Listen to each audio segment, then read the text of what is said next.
Vem aí o inimaginável, o inigualável, o inacabável podcast Células do Sangue. Ah, obrigada. Que isso? Ah, para. Obrigada. Vambora, galera!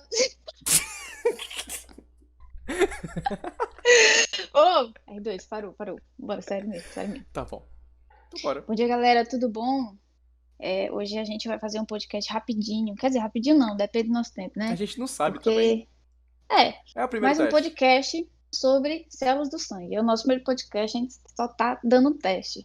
Meu nome é Leia E eu sou o R2. e a gente vai conversar, né?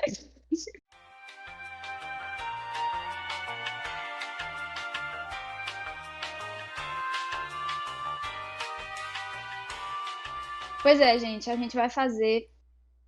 A gente vai começar com os tópicos separados pela bibliografia do Junqueira, que são as células do sangue, certo?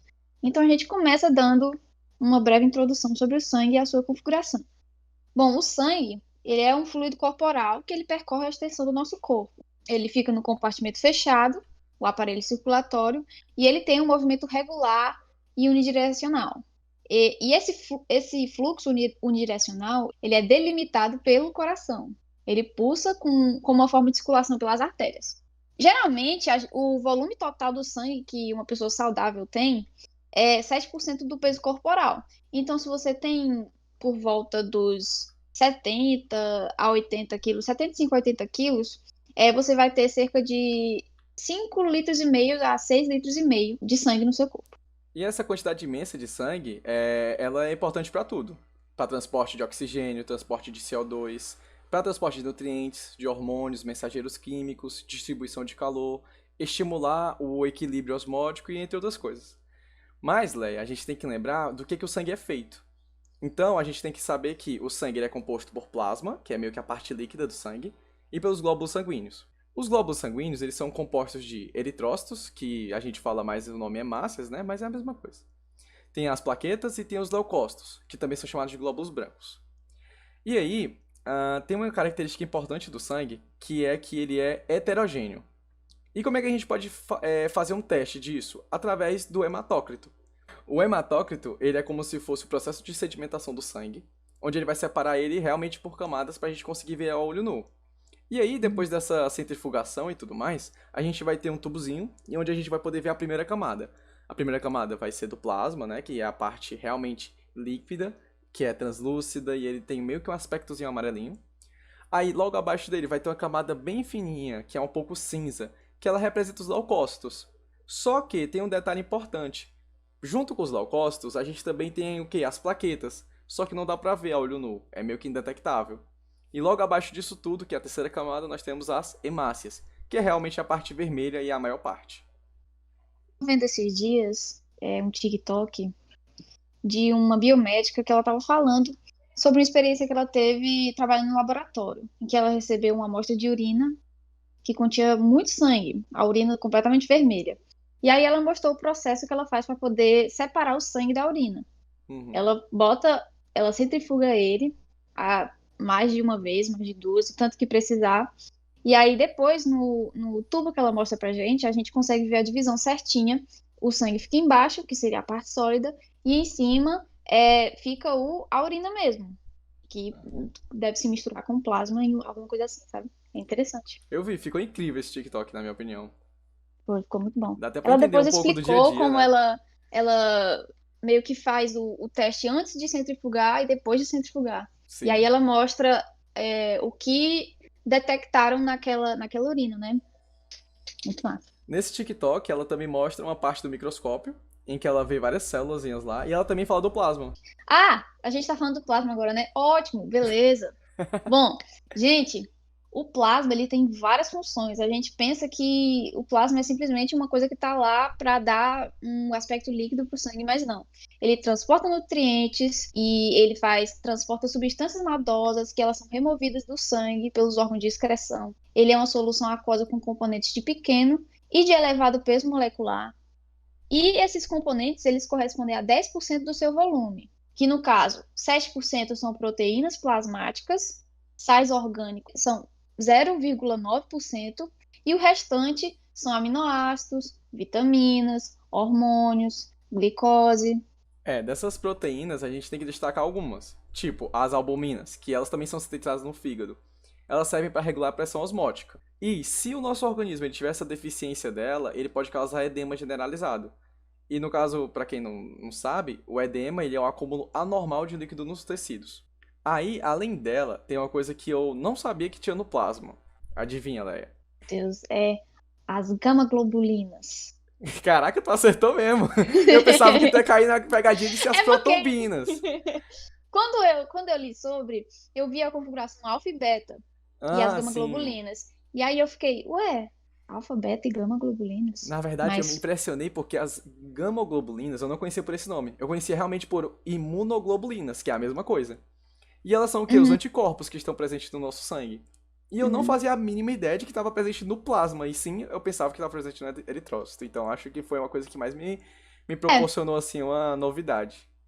a gente para pra pensar, a gente imagina o plasma, como eu disse no começo, como uma mera substância que dá o aspecto líquido pro sangue, certo? Uhum. A gente não pensa que é tão importante. Mas, como a gente estava discutindo anteriormente, por exemplo, as pessoas do tipo sanguíneo AB, a doação do plasma dela é muito importante para. Não só importante, como o plasma deles, das pessoas AB positivos, são doadores universais. E eles são utilizados em tratamento de queimadura e coisas assim. No caso, o doador universal que tu se refere é no quesito plasma, né? No Porque... quesito plasma. Pois é, meu Isso. sangue é importante. O plasma, no caso. O plasma dele, o plasma. E bom, só para não perder o fio da meada, falando em plasma, falando em imunoglobulinas, falando das albuminas, também tem mais duas proteínas que são importantes, que são as protombinas e o fibrinogênio, que participam da coagulação sanguínea. Que, mais lá para frente, a gente vai falar sobre as plaquetas, que também tem a ver com isso. De coagulação, né, além das plaquetas, ele engloba várias coisas complexas. Por exemplo, tem umas 16 proteínas plasmáticas, tem enzima, tem cofator enzimático, inclusive as enzimas plasmáticas, elas são responsáveis pela destruição do coágulo e também são importantes para a restauração funcional dos vasos. Então, gente, vou falar um pouquinho sobre a coloração das células do sangue. A coloração, no caso, as células do sangue, elas são estudadas por meio de esfregaços. Como é que ocorre esse esfregaço? Você põe uma gota de sangue sobre uma lâmina, e aí você, sabe, as lâminas que você põe embaixo e em cima, e aí elas ficam estiradas e separadas. E aí você põe no microscópio óptico. E os esfregaços, eles utilizam umas substâncias que dão cores às células do sangue, para você designar se elas são ácidas, se elas são básicas, se essas são azurófilas, etc. Então, a gente tem 3 substâncias importantes. A primeira, eosina, corante ácido. A segunda, azul de metileno, corante básico. E a gente tem as azures, que são corantes básicos de cor púrpura. No caso, quando uma estrutura é acidófila, ou seja, quando a estrutura é ácida, ela fica rosa, por conta da eosina. Quando ela é básica, ela fica azul, por causa do azul de metileno. E quando uma substância fixa nos azures, que são as azurófilas, ela fica de cor púrpura, certo? Só para vocês se ligarem um pouquinho de como é feito a coloração das células do sangue por meio do esfregaço. Uhum. Aproveitando essa deixa de informações adicionais, acho que é bem importante também falar que o plasma ele é um importante indicador da composição do líquido extracelular. Então, bora pro próximo tópico.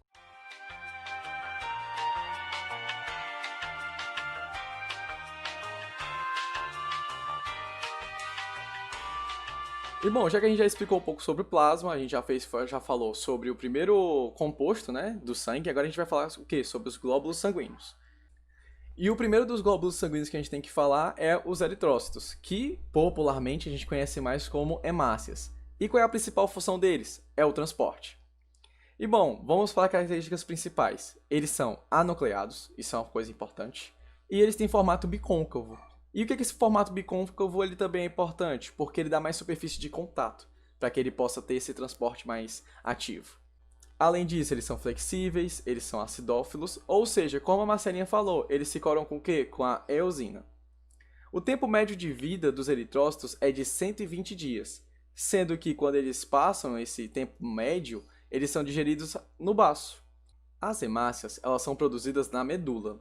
Então, assim, eles sofrem maturação lá e depois eles são liberados.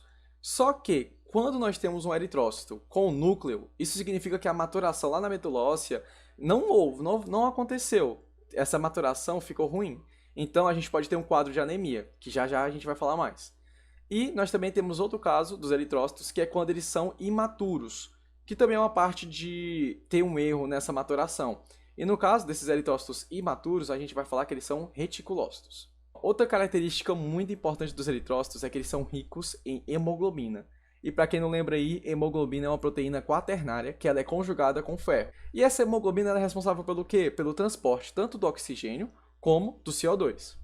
E aí, essa hemoglobina ela pode ser separada em alguns tipos. Por exemplo, no adulto normal, nós encontramos 97% de hemoglobina do tipo A1 e 2% de hemoglobina do tipo A2. E também nós temos um terceiro tipo de hemoglobina, chamada de hemoglobina fetal, ou hemoglobina F, que é presente somente nos fetos, e ela é muito ávida para o oxigênio.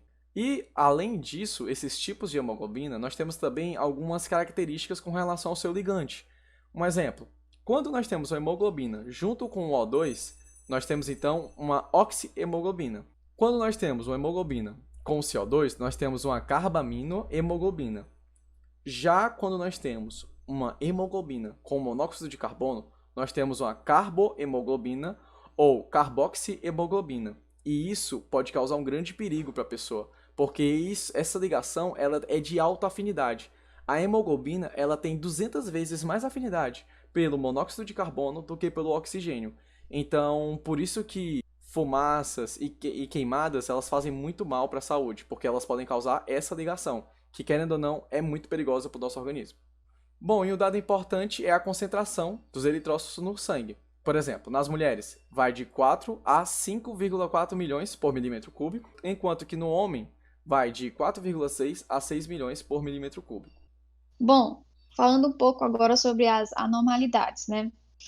Anormalidades são caracterizadas por esferocitose ou eliptocitose hereditária, que são quando os eritrócitos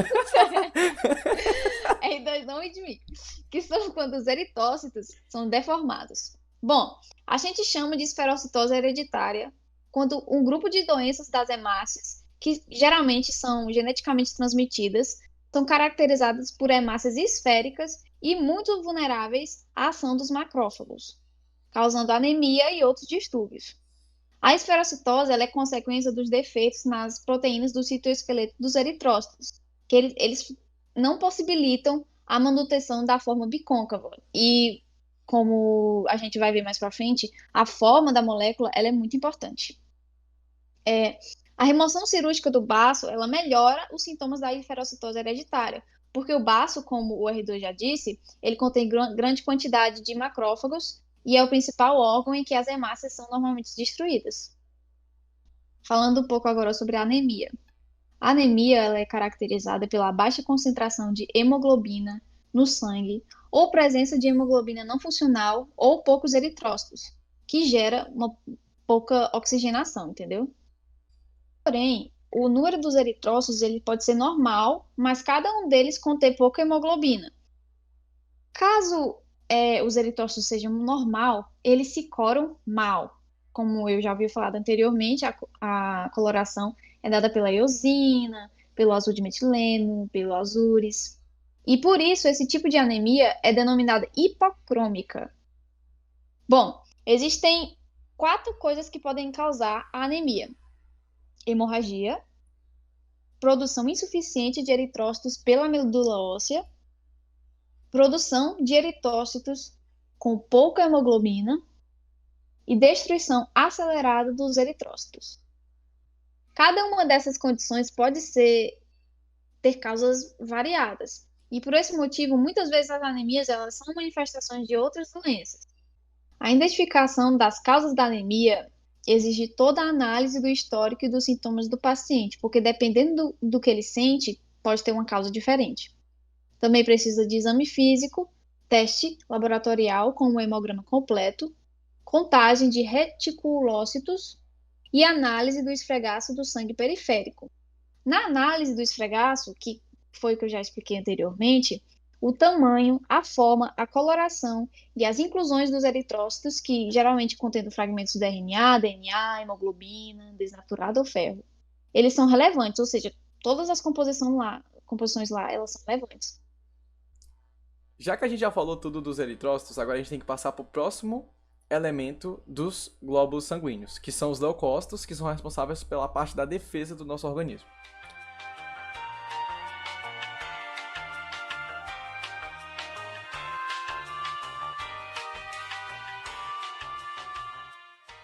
Então, os leucócitos, assim como os eritrócitos, eles são produzidos na medula óssea ou nos tecidos linfóides. Um exemplo de tecido linfóide, acho que ele é o mais importante, entre aspas, é o baço. Outra característica dos leucócitos é que eles são incolores, que eles têm forma esférica, e que como é que eles agem? Vai ser assim, ó. Imagina um tecido invadido. Ele vai ser invadido por quê? Por agentes quimiotáticos. É esse nome que a gente vai dar. Esses agentes quimiotáticos, eles vão fazer com que esse tecido, eles atraiam os leucócitos via quimiotaxia. É como se fosse uma série de reações químicas acontecendo para que esses leucócitos eles fossem chamados. A esses leucócitos, eles vão deixar os capilares sanguíneos via diapedese até o tecido-alvo. E eu não vou explicar o que é diapedese porque a Leia já explicou lá no começo. Mas o que é importante lembrar? Os leucócitos, eles ficam temporariamente no sangue.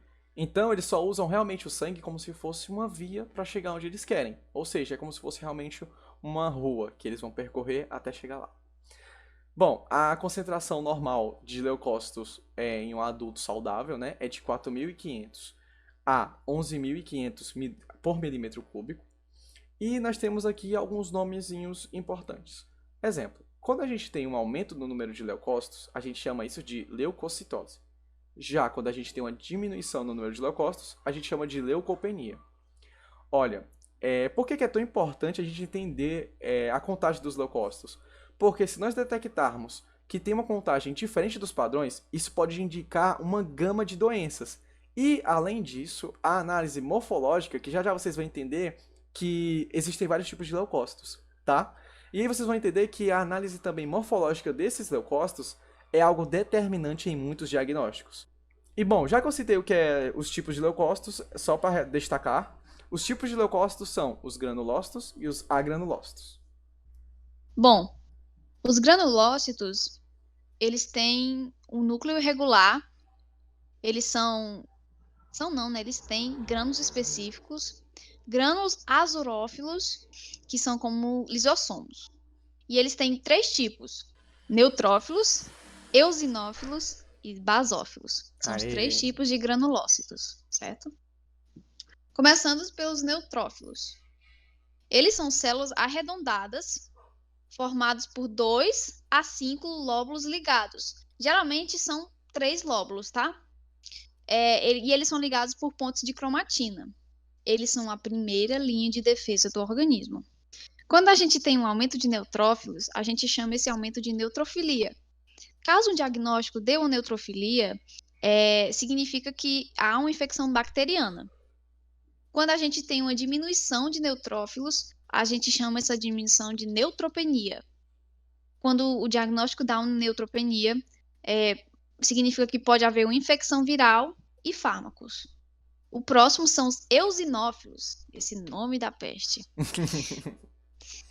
Os eosinófilos, eles têm um núcleo bilobulado e possuem granulações ovoides, que são as granulações acidófilas. Eles são maiores que os neutrófilos. Eles possuem uma camada interna, que o nome é intérnium, e uma camada externa, que é o externo. A camada interna ela é responsável pela acidofilia.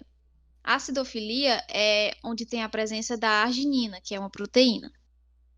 E a camada externa é responsável pela atividade antiviral, onde a gente tem a presença da catiônica, que é outra proteína. E os eosinófilos, eles são muito ativos em caso de alergias e parasitoses. É tanto que no Junqueira ele fala muito que acredita-se que os eosinófilos eles sejam importantes na asma. R2, e também vale lembrar que os corticosteroides, que são hormônios, eles induzem a queda dos eosinófilos. Gente, inclusive o R2 estava duvidando de mim que eu não conseguia falar corticosteroides, viu? Mas eu consegui. Não, eu só tive que cortar 1 milhão de vezes. Mó pai, o bullying, gente, aqui. O bullying ao vivo aqui no Spotify. Ao vivaço, Spotify. até no YouTube. Spotify processa o R2 agora. Bom, gente, e a gente fica com o último tipo dos granulócitos, que são os basófilos. Os basóficos, eles têm um núcleo volumoso, eles têm uma forma irregular, com aspecto de S, eles são eletrodensos, possuem glândulos maiores. Gente, desculpa se eu confundi o R com L, viu? Que hoje eu tô só cebolinha. E eles secretam citosinas e leucotrienos. Que são meio que mediadores inflamatórios. Isso. Isso. E agentes imunomoduladores. E esse imunomoduladores, por conta de que acredita-se atualmente que os basófilos são muito responsáveis por modularem alguns tipos de linfócitos T, que a gente já vai chegar lá. Entrando agora um pouco na parte de doenças, que a gente vai falar um pouco melhor mais pra frente, certo? Eu vou destacar aqui só a anemia falciforme, que muitos de vocês já devem conhecer. É uma anemia muito famosa. Ela é uma doença derivada da mutação do único nucleotídeo do DNA do gene para a cadeia beta da hemoglobina. Traduzindo, gente, eu vou simplificar aqui para todo mundo, porque essa linguagem aqui é o cão, viu? É horrível, é horrível. Bom, a anemia falciforme é um tipo de anemia que ataca a forma das hemoglobinas e por isso elas têm esse nome. Elas ficam com forma de foice. Isso dificulta o transporte e a locomoção delas, certo? Peraí, deixa eu continuar. É por isso que a gente, lá no começo, a gente falou tanto sobre a parte de as hemácias, elas têm formato bicôncavo. A gente até falou que isso é muita parte de superfície de contato. E isso mexe no quê? Na parte de como ele transporta, né, o oxigênio. Porque essa forma de foice, ela dificulta a flexibilidade, ela deixa ele frágil e, consequentemente, por conta dessa forma, que ele não é mais bicôncavo, ele perdeu a flexibilidade dele, ele tem uma vida curta. O sangue ele fica mais viscoso e o fluxo do sangue e dos capilares é prejudicado, o que faz com que os tecidos tenham uma deficiência em oxigênio. Uhum. Bom, gente, ainda sobre as anemias, os recém-nascidos, as crianças e as mulheres em idade fértil estão sujeitos à anemia por deficiência de ferro. Esse tipo de anemia em homens e mulheres na pós-menopausa pode indicar a existência de algum sangramento crônico. Como já foi mencionado anteriormente nas anemias lá em cima, o exame, que é o hemograma, ele é muito importante para você identificar a causa da anemia, porque pode surgir de diversas formas, e também para você identificar como você faz esse tipo de tratamento. O tratamento não é igual para todo mundo. Existem anemias que simplesmente são genéticas, como é a anemia falciforme, e existem anemias desenvolvidas por exemplo, transtornos alimentares. Saindo um pouco da temática de anemia e tudo mais, a gente falou o quê? De granulócitos. Então agora a gente vai falar do outro tipo dos leucócitos, que são quem? Os agranulócitos. Geralmente os agranulócitos eles têm o quê? Núcleo regular e a presença de grânulos azurófilos. Uma coisa importante neles, em comparação com os granulócitos, é que eles não possuem grânulos específicos, certo? E bom, dentro dos agranulócitos a gente tem o quê? Os linfócitos e os monócitos. Eu vou explicar um pouquinho deles, de cada um. Começando pelos linfócitos. Os linfócitos, eles são células esféricas, responsáveis pela defesa imunológica do organismo. Então, sempre que aparece alguma molécula estranha, o que ele vai produzir? As imunoglobulinas, que lá no começo a gente falou que também delas, que são os anticorpos presentes do sangue. Bom, algumas características importantes dos linfócitos é que eles são os únicos leucócitos que conseguem voltar para o sangue depois de fazer a defesa no tecido. Então, por exemplo, se um leucócito, se um linfócito, ele vai para um tecido alvo, ele consegue fazer o seu trabalho ali de defesa e ao mesmo tempo, depois que ele termina, ele volta para o sangue para continuar e fazer outros trabalhos também de defesa em outros tecidos. E, gente, o aumento de linfócitos, ele é chamado de linfocitose. E, geralmente, quando nós temos isso, né, é um caso de infecção viral. Enquanto que, em contrapartida, nós temos a diminuição dos linfócitos. E isso é um quadro de quê? De linfopenia ou linfocitopenia. E isso geralmente é causado por fármacos, pelo uso de fármacos, né, prolongado, ou por imunodeficiência. O outro tipo de agranulócitos que a gente tem é os monócitos. Os monócitos, eles são o quê? Eles são núcleos ovoides. Eles têm forma de ferradura e eles são os maiores leucócitos. Eles também possuem algumas microvilosidades e vesículas de pinocitose. Uma característica celular, falando assim, né, em termos de célula, eles possuem um grande complexo de Golgi. Os monócitos, eles fazem parte do sistema mononuclear fagocitário ou sistema estiocitário. Os dois nomes valem. Por que eles fazem parte desses sistemas? Porque os monócitos, ao saírem do sangue, eles vão para o órgão-alvo e se transformam em macrófagos e realizam lá o seu trabalho de defesa, certo? E, além disso, a gente tem que citar que, quando nós temos o aumento de monócitos, a gente fala que isso é um caso de quê? De monocitose. E, geralmente, esse quadro, ele caracteriza doenças hematológicas ou infecção bacteriana. Já, quando nós temos uma diminuição de monócitos, a gente tem monocitopenia. E, geralmente, é feito o tratamento da monocitopenia com tratamento via corticosteroides.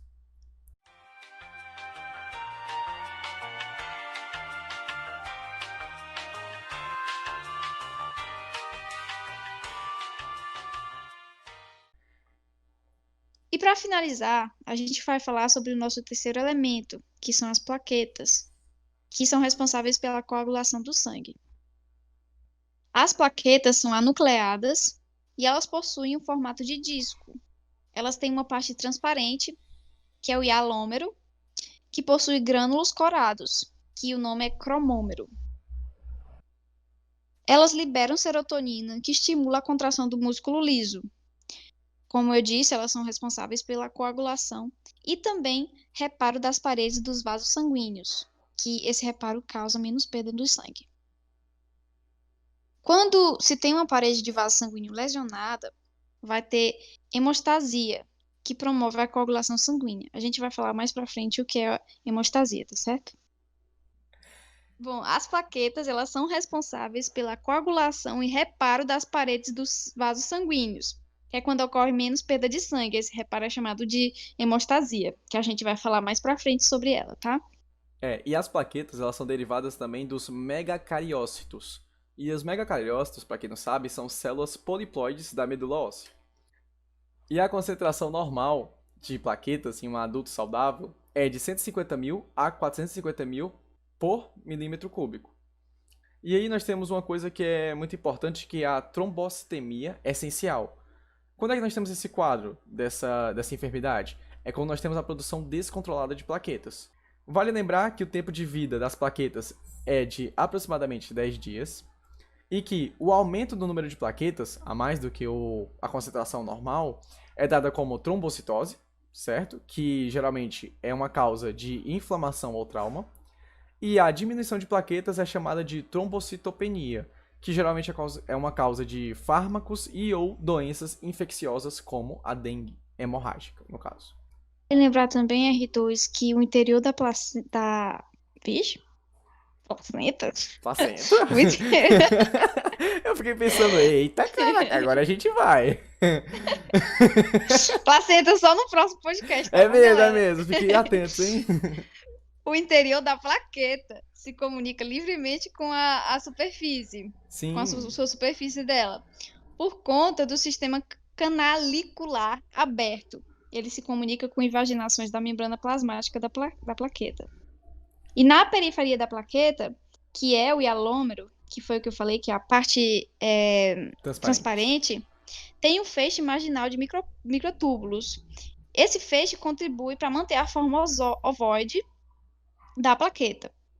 O hialômero, ele contém também microfilamentos de actina e moléculas de miosina.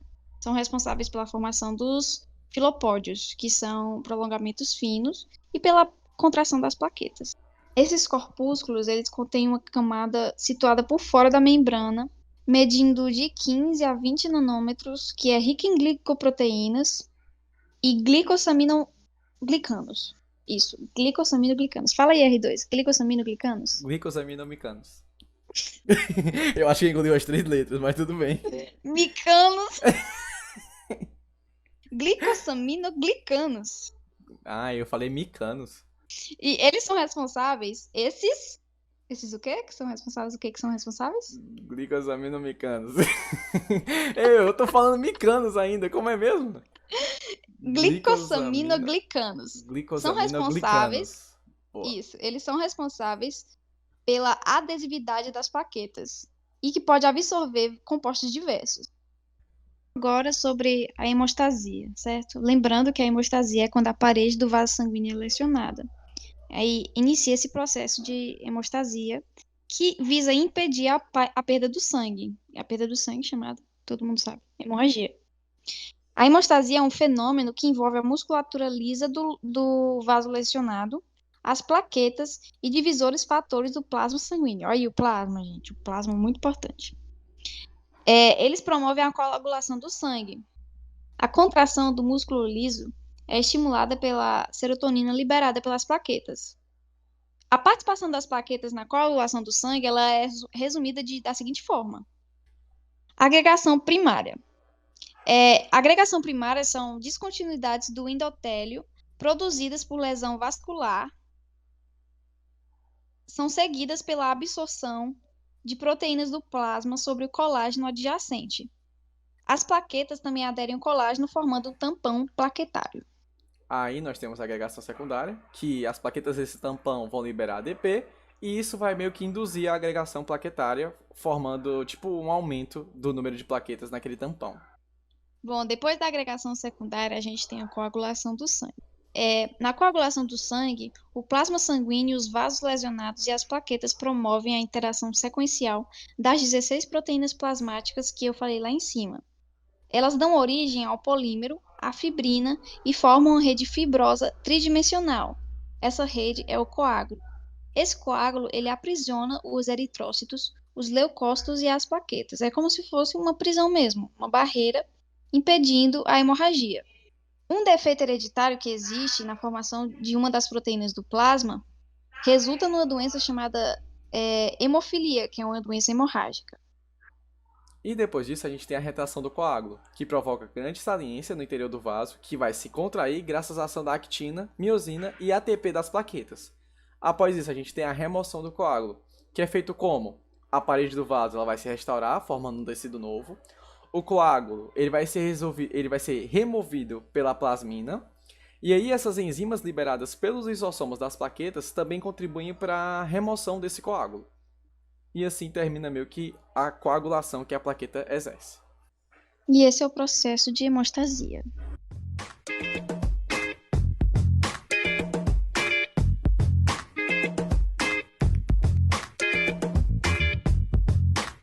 Bom, pessoal, hora de esticar um pouco as costas, dar uma relaxada. O podcast Depois da gente bom, falar, mas só que também foi muita coisa, né? Querendo ou não.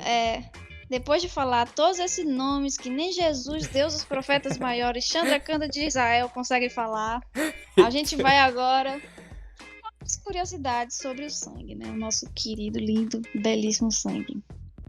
Então vamos começar pela primeira curiosidade do dia, Leia.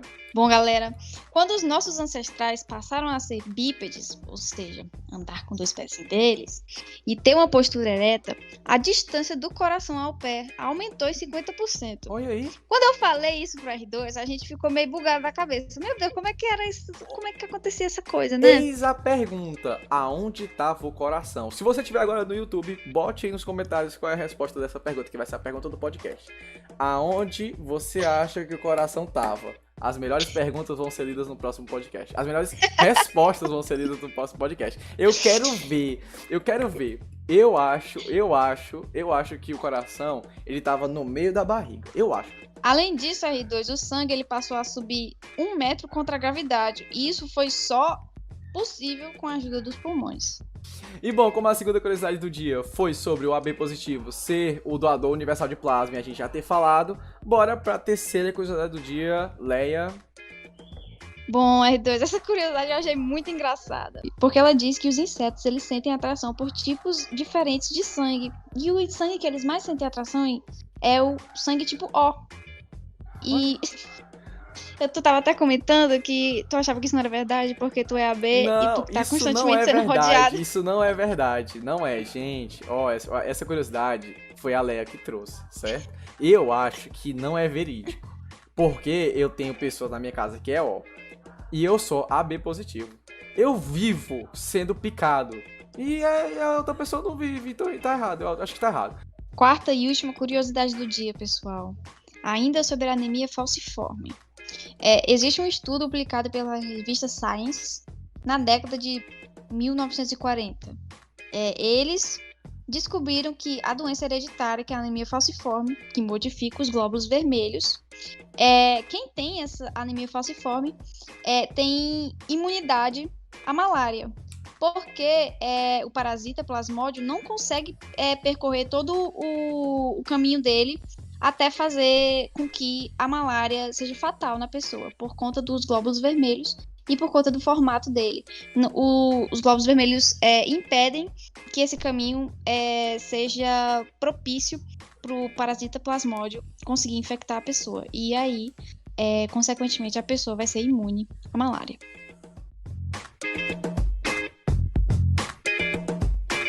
Você, queridíssimo telespectador, ouvinte deste podcast, eu lhe faço a seguinte pergunta. Você já doou sangue? Você já doou, Leia?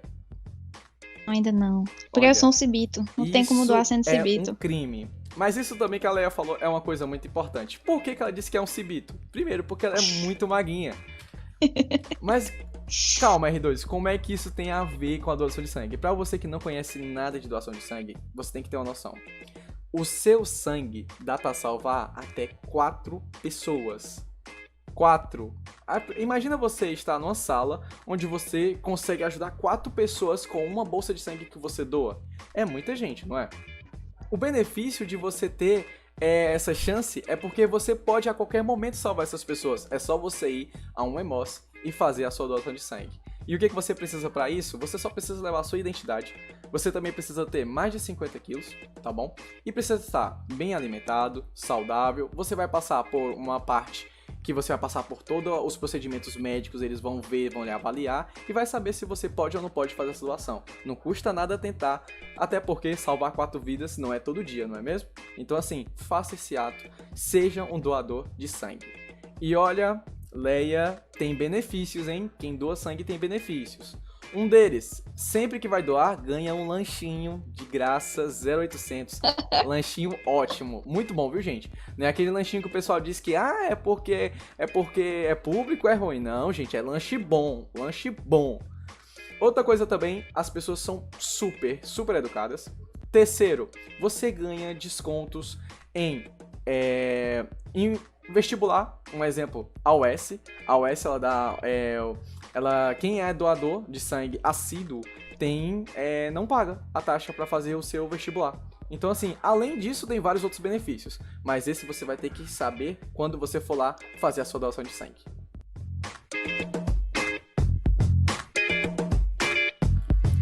E bom, gente, estamos aqui chegando ao final do nosso primeiro podcast. Graças a Deus a gente conseguiu, foi bem cansativo. Primeiro que foi a nossa primeira experiência, né? Então, assim, já esperávamos que fosse desse jeito. Eu espero que todos tenham gostado. Lembrando a todos, eu sou o R2. E eu sou a Leia. E assim, a gente espera de verdade que você tenha gostado. A gente pede para que você, se você tiver um amigo ou uma amiga que faça também medicina ou que está estudando esse assunto, que seja de outro curso, pode ser, manda para ele ou para ela e vê se ele também gosta. Então, assim, compartilha. Qualquer sugestão e crítica é muito bem-vinda também, viu, galera? É verdade. E assim, se você estiver assistindo no YouTube, por favor, se inscreve no canal, compartilha com seus amigos, deixa aquele likezinho pra ajudar, pra gente ver se a gente acertou, se a gente errou. E se você estiver no Spotify, dá aquele favoritozinho, dá aquele ameizinho no coraçãozinho aí do lado, aqui embaixo, tu faz. Adiciona as suas playlists e tudo mais de estudo e compartilha de novo, eu peço pra compartilhar com seus amigos. Pois esse foi o podcast, pessoal. Um beijo. Um beijo, pessoal. Tchau, até. E fiquem com a vinheta final.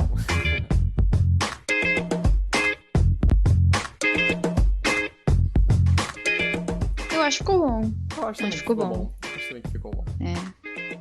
Mió dá pra ficar, né? Mió? Tá. Mió dá pra ficar. Tá. Acho que a primeira é porque também a gente fez tão um pouco apressado, né? Que a gente ficou meio que tipo, caramba. Mas aí na semana mas vai dar a gente certo. vai dar certo. Eu gostei. A gente vai conseguir explicar cada vez mais.